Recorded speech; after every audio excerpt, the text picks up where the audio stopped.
So, yeah, for everyone listening today, we're actually going to talk about the origin of English, where this language we're all speaking right now actually comes from. It's pretty wild when you think about it. How's it going, Lucy? Wait, Germanic? So English is basically German? Right? It's like this massive linguistic Frankenstein monster that somehow works. I was reading about this the other day. English basically started with these Germanic tribes invading Britain like 1,500 years ago. Hey everyone! Morning, Gian!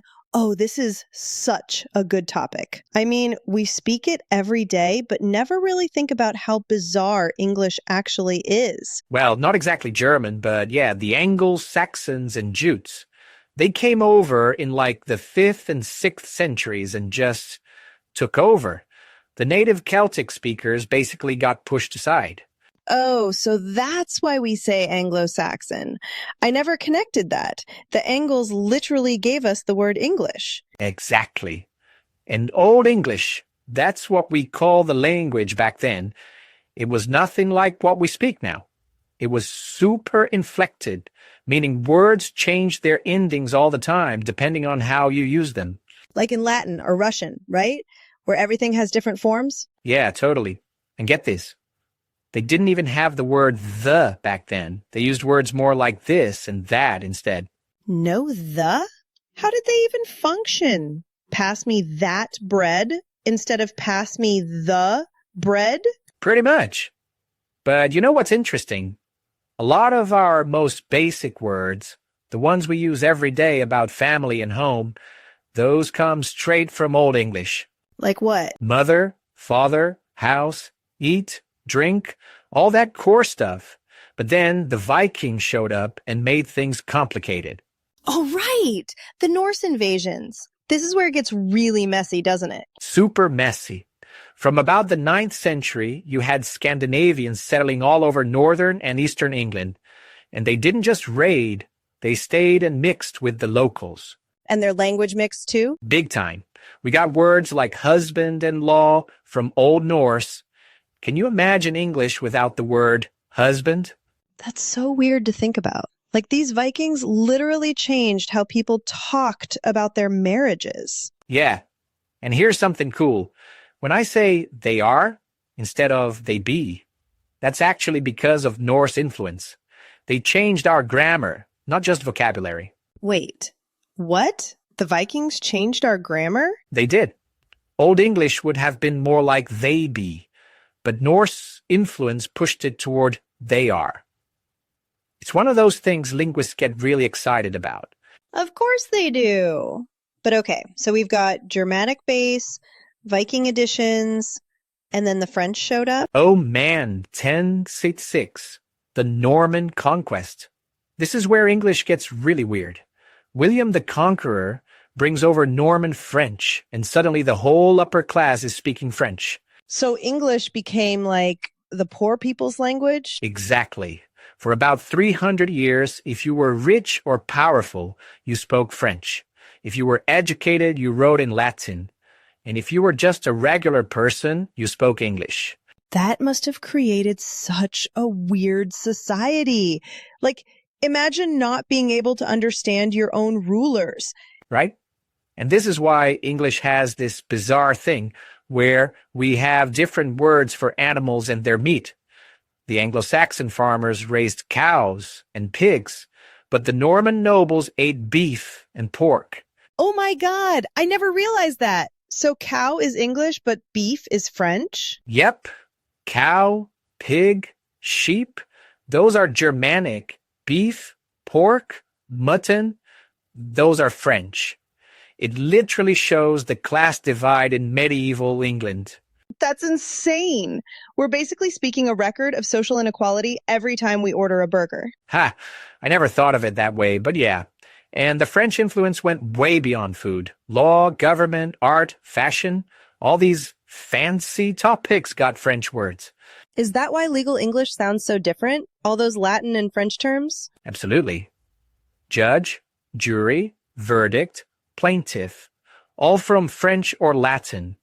Meanwhile, basic legal concepts like guilt and theft stayed Germanic. It's like we have two languages living inside one language. More like 3 or 4, actually, because Latin kept sneaking in through the church and education.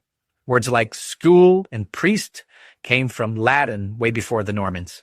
Wait, so Latin was influencing English even before the French brought their Latin-based language? Yeah, Christianity brought Latin words as early as the 7th century. And then after the Norman conquest, you get this explosion of Latin and French mixing with Old English to create Middle English. Curious. Middle English. That's Chaucer, right? The Canterbury Tales? Exactly. And even that's barely readable for us now.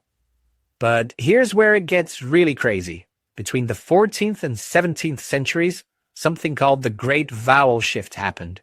The Great Vowel Shift? That sounds like a band name. Ha! Right? But it basically means all our vowels changed pronunciation. That's why English spelling is such a nightmare. We spell things the way they were pronounced 600 years ago.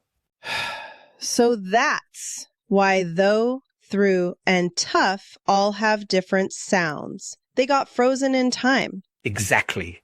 The spelling stayed the same, but the pronunciation shifted. It's like we're using a medieval spell check. No wonder people learning English want to tear their hair out. Oh, and it gets worse, because then the British Empire happened and English started stealing words from literally everywhere.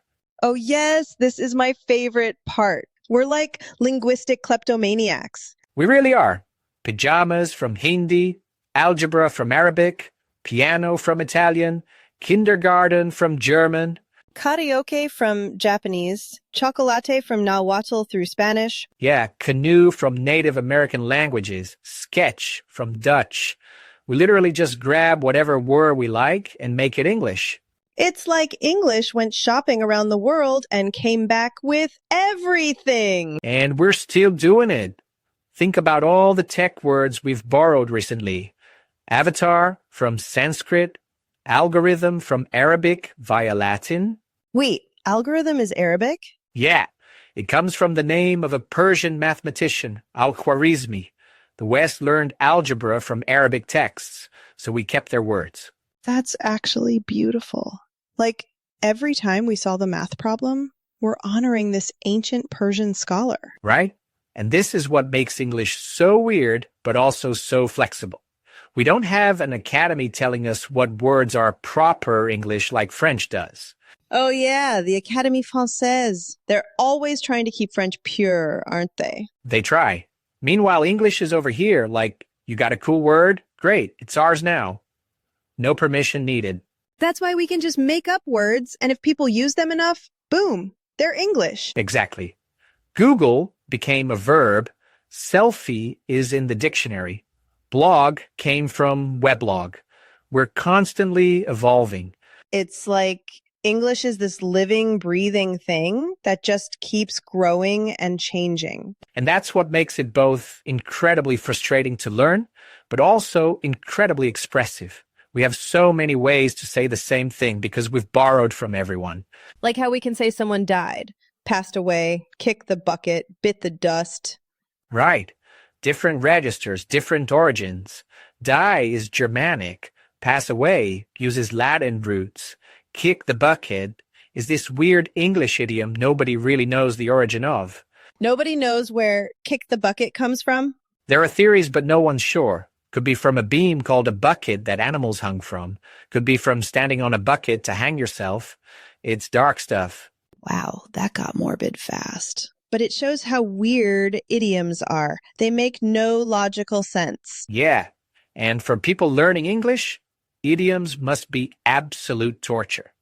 It's raining cats and dogs, break a leg, spill the beans. Oh, spill the beans is a good one. When we say that, we mean reveal a secret, not literally dropping beans everywhere. Right? And apparently that one might come from ancient Greece, where they voted with beans. If you knocked over the jar, you revealed the vote early. No way! That's actually logical. I know. Sometimes idioms do make sense when you know the history. But imagine trying to guess that without context. This is why I love etymology. Every word has a story. It really does. And English, being this massive mixture, has more stories than most languages. We're speaking in layers of history every day. Vikings and Normans and Romans, oh my! Ha! Yeah, and Angles and Saxons and Jutes, and Hindi speakers and Arabic mathematicians. It's kind of beautiful when you think about it. English is like proof that cultures can blend and create something new. That's a really nice way to put it. Instead of staying pure and isolated, English just embraced everything and everyone. The ultimate immigrant language, even though it started on an island. Right? And now it's become this global lingua franca, which is ironic because lingua franca literally means French language in Latin. Wait, we use a Latin phrase meaning French language to describe English as the international language? That's peak English. It really is. We even borrowed the term for borrowing from other languages. We're so meta. But you know what I find fascinating? Despite all this mixing and borrowing, English grammar stayed surprisingly Germanic at its core. How so? Well, we still put verbs where Germans would. We still use have to make perfect tenses like Germanic languages do. Our basic sentence structure is Germanic. So we dressed up Germanic grammar in French and Latin vocabulary. Pretty much. It's like the skeleton stayed Anglo-Saxon, but we decorated it with everything else. That's such a good analogy. The bones are Germanic, but the outfit changes depending on what we're talking about. Yeah, and that's why English can sound so different depending on the topic. Scientific English is super Latin, casual English is more Germanic, legal English is French. It's like we code switch without even realizing it. Exactly. And for our listeners learning English, this is actually really helpful to know. If a word sounds fancy or technical, it's probably Latin or French. If it sounds simple and basic, it's probably Germanic. That's actually a great tip. Like help versus assistance, one's Germanic, one's French, right? Perfect example. Help is Old English. Assistance is French. Same meaning, different feeling. And different contexts where you'd use them. Right? You'd help a friend, but provide assistance in a formal letter. Unless you're being super sarcastic. Oh, thank you so much for your assistance when someone's being unhelpful. Ha! True. English sarcasm is a whole other layer of complexity. We should do a whole episode on that. We really should. But yeah, understanding where English comes from helps explain why it's so inconsistent and weird. Do you think English will keep evolving like this? Keep borrowing and changing? Oh, absolutely. Look at how internet culture is changing English right now. We're creating new words, new meanings, new ways of writing. Like how LOL became a word, not just an acronym. Right. People say LOL out loud now. That's insane if you think about it. An acronym for laughing out loud that we now say out loud instead of laughing. Oh my God, you're right. We say LOL instead of actually laughing. That's so weird. And emoji are becoming like a parallel language. We're adding visual elements to written English in a way we never have before. True. Sometimes I write entire messages in just emoji. See? English is still evolving, still absorbing new influences. In 500 years, people might look back at our English the way we look at Shakespeare's. What's a tweet? They'll ask. What's a selfie? Exactly. Language never stops changing.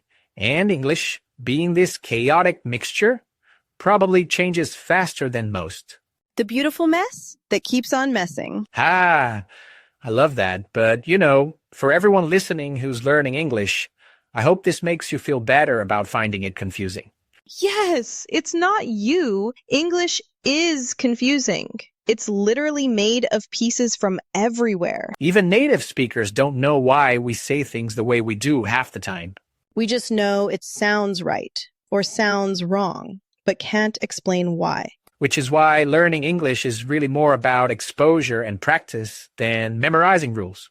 The rules have too many exceptions because of all this history. That's really encouraging, actually. Like, you don't have to be perfect because English itself isn't perfect. Not even close to perfect. It's a beautiful disaster of a language, and we love it anyway. Or maybe we love it because it's such a disaster? Maybe. It gives us so many ways to express ourselves, so many shades of meaning. So many ways to confuse people learning it. Ha! That too.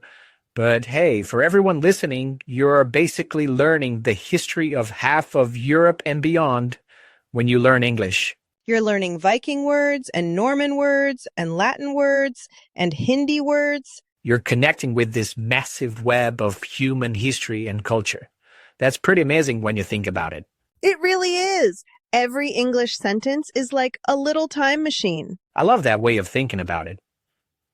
All right, I think that's a good place to wrap up our journey through the history of English. Yeah, from Germanic tribes to text messages. What a ride. For everyone listening, thanks for joining us on this linguistic adventure. Keep practicing, keep learning, and remember, when English seems crazy, it's because it literally is.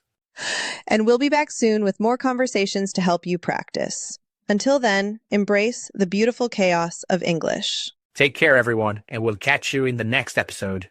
Bye, everyone. Keep those ears open for all the different languages hiding inside English.